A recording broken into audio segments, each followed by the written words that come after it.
ఏంటి మళ్ళీ గడ్డం పెంచుకుని తిరుగుతున్నావా? అప్పుడు శైలజ, ఇప్పుడు నేనా? శివ, నాకెందుకో కరెక్ట్ టైంలోనే వెళ్ళిపోతున్నా అనిపిస్తుంది.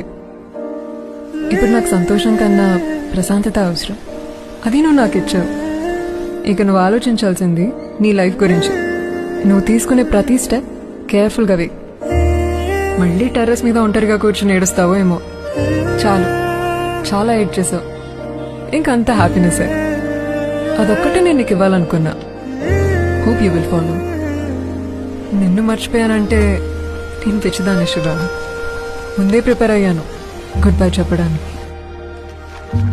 రే, నేనేం త్యాగం చేయట్లేదు.